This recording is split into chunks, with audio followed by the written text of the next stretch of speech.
Hello student, welcome to equator academy Dehradun. और मैं लाया हूं आप लोग के लिए कुछ इंपॉर्टेंट जनरल साइंस के क्वेश्चन जो आपके अपकमिंग एग्जाम में आ सकते हैं।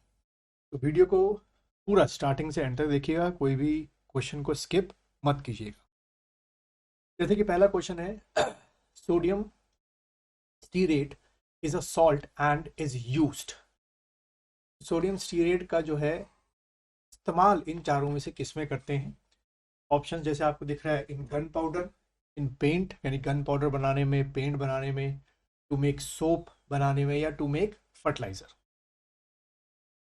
30 सेकेंड्स का टाइम लेंगे आप लोग, डिसाइड करेंगे उसके बाद कि इसका आंसर क्या हो सकता है।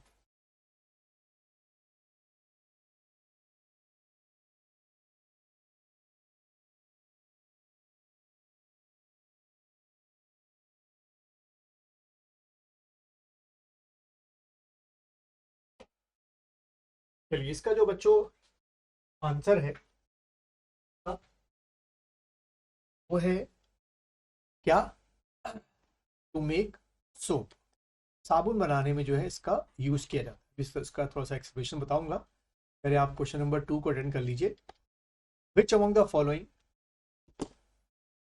are the most important raw materials for manufacturing of soap?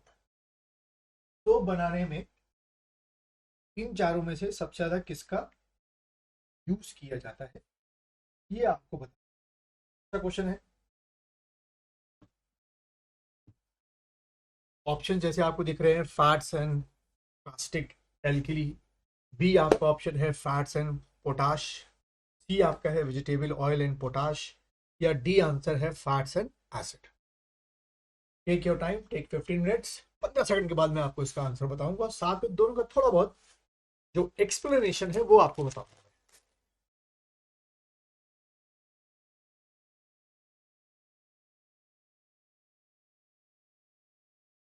चलिए, इसकी अगर हम आंसर की बात करें बच्चों, तो इसका जो आंसर है वो है आपका कि सोप बनाने में फैट्स एंड कास्टिक एल्कली जो है उसका यूज किया जाता है। अब थोड़ा सा इसका अगर एक्सप्लेनेशन देखें, जो पहला क्वेश्चन था उसका है, sodium stearate is the most common fatty acid salt in today's soap. Common source of starting material stearic acid are vegetable triglycerides obtained from coconut and palm oil, and animal triglycerides from tallow. The name stearic and stearate are derived from steer, the Greek word from tallow.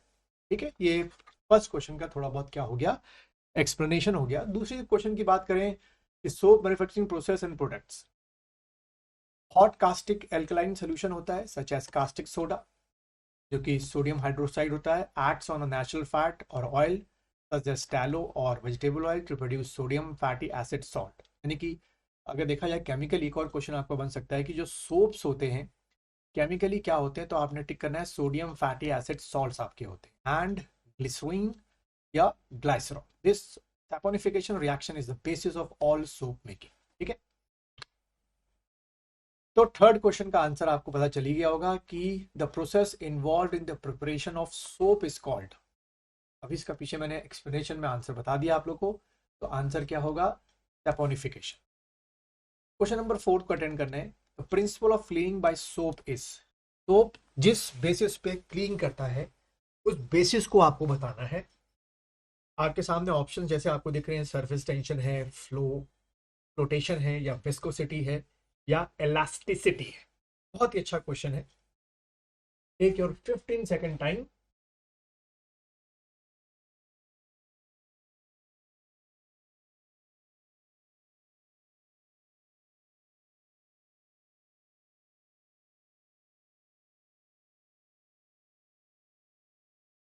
चलो, time up. इसका answer बच्चों है surface tension. और saponification मैं पहले ही बता चुका था आप लोगों को, फिर से मैंने लिख दिया एक बार। The process involve the hydrolysis of fats, its reaction with alkaline, thereby leading to the formation of salt, of fatty acid and glycerol। ठीक है, ये आपका क्वेश्चन है फिफ्थ। फिफ्थ क्वेश्चन को ट्राई करेंगे, और फिर सिक्स्थ क्वेश्चन है, alcohol obtained in saponification process is. यानी कि during the process of saponification जो अल्कोहल मिलता है वो इन चारों में से क्या होता है? ऑप्शंस आपके सामने, इथाइल अल्कोहल हो गया, मिथाइल अल्कोहल हो गया, वुड स्प्रिट हो गया, या ग्लिसरॉल।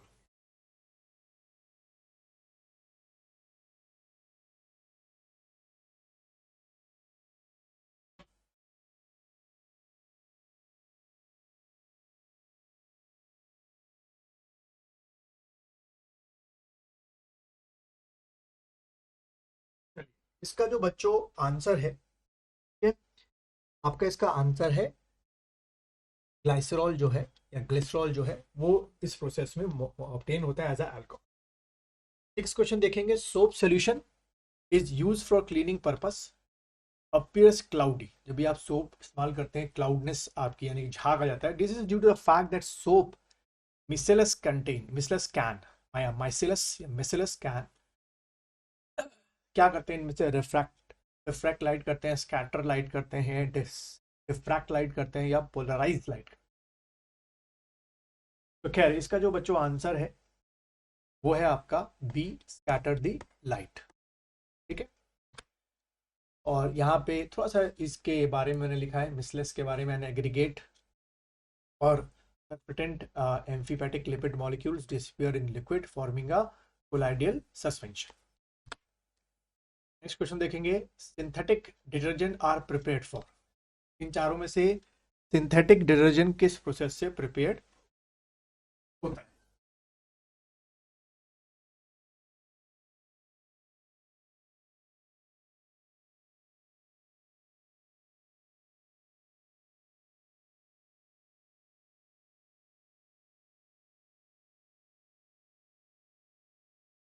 चलिए, इसका जो बच्चों आंसर है वो है आपका क्या, हाइड्रोकार्बन ऑफ पेट्रोलियम से प्रिपेयर।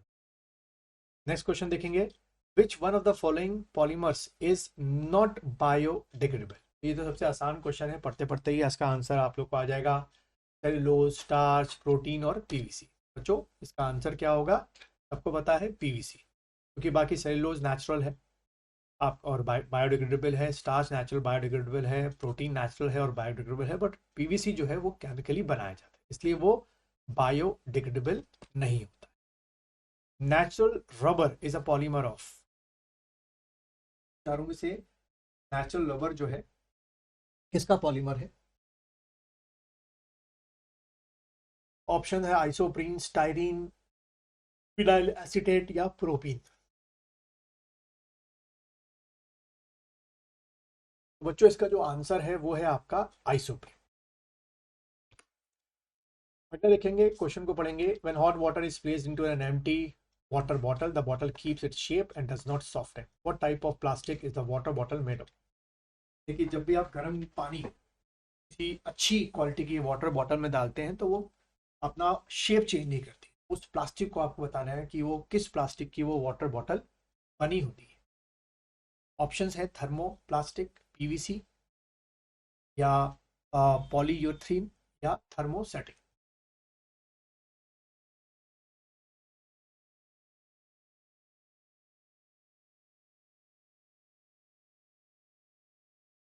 चलिए बच्चों, इसका जो आंसर है वो आपका है डी आंसर है, थर्मोसेटिंग जो है उसकी बनी होती है। अगला क्वेश्चन देखेंगे, who discovered the rubber making process through the vulcanization method.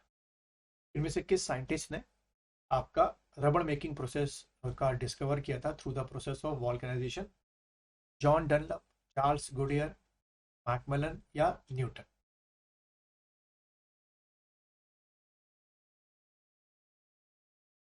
बच्चों इसका जो आंसर है वो है चार्ल्स गुडियर।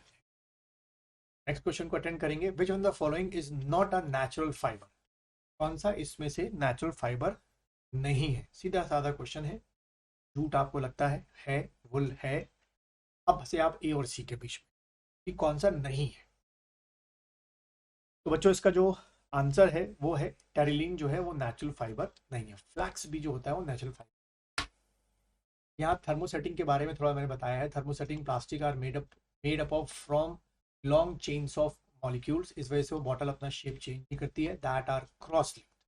ठीक है, इस वजह से उनका परमानेंट शेप बॉटल्स का बना रहता है। नेक्स्ट क्वेश्चन को अटेंड करेंगे, which of the following is an example of non cellulosic fibre. इसमें से कौन सा नॉन सेल्यूलोजिक फाइबर है? रेयॉन है, लाइनिन है, जूट है, नायलॉन है। बाकी के 3 जो है वो सेल्यूलोजिक फाइबर है, बट एक आपका जो है वो नॉन सेल्यूलोजिक फाइबर है। Good question. तो बच्चों इसका जो आंसर है वो है आपका नायलॉन। नायलॉन जो है वो आपका क्या है? Non cellulosic fibre. अगला क्वेश्चन देखेंगे। Fabric made from dash does not get wrinkled easily। बहुत अच्छा क्वेश्चन है, आजकल के फाइबर ज़्यादातर इसी के बने होते हैं। Fabric made from dash does not get wrinkled easily। Cotton, flax, silk या पॉलिएस्टर। देखो इसमें कॉटन तो नहीं हो सकता, आपको बताइए कॉटन की शर्ट या टी शर्ट आप पहनते हैं, थोड़ा सा धोके या कुछ काम नहीं किया कि उसमें wrinkles पड़ जाते हैं। इसका जो बच्चों आंसर है वो है पॉलिएस्टर के बने होते हैं। अगला क्वेश्चन देखेंगे। The polymer obtain through the condensation of hexamethylene diamine and acidic acid is. ये टफ क्वेश्चन है। Polymer obtain through the condensation of hexamethyl diamine and acidic acid is. Toluene है या बैकेलाइट है या नायलॉन है या कैरिलीन है? ये ध्यान रखना, क्वेश्चन आ सकता है। ये आपका आंसर है नायलॉन। और ये कुछ डिटेल्स मैंने रखी हैं इसके बारे में कि cellulose fibre can be use to create a wide range of fabrics from heavy denim और कॉटन टू लाइट मुस्लिन और organza. Example of cellulose fibre, ये सारे के सारे सेलुलोज फाइबर हैं, रट्टा मार लो। जैसे कि रेयॉन हो गया, लाइनिन हो गया, जूट हो गया, हैप हो गया, कॉटन हो गया, रैमी हो गया और सिजाल हो गया। और कॉमन नॉन सेल्यूलोजिक जो फाइबर्स हैं वो क्या है? नायलॉन है, पॉलीफिन है और एक्रिलिक है, पॉलिएस्टर है और स्पैंडेक्स है। ठीक है। फिर ये आपके वीडियो को पॉज करके रेयॉन के बारे में, लैनिन के बारे में, जूट के बारे में और नेलॉन के बारे में आप पढ़ लें। ठीक है, आपसे कुछ ना कुछ आपके एग्जाम में आ सकता है। लास्ट क्वेश्चन देखेंगे आप लोग। The polymeric fibre used as a substitute for wool in making synthetic blanket and sweater. Wool की जगह इनका पॉलीमेरिक फाइबर का यूज करते हैं, तो बताओ क्या है? नायलॉन, टेफ्लॉन, ऑर्लॉन या बैकेलाइट? अच्छा क्वेश्चन है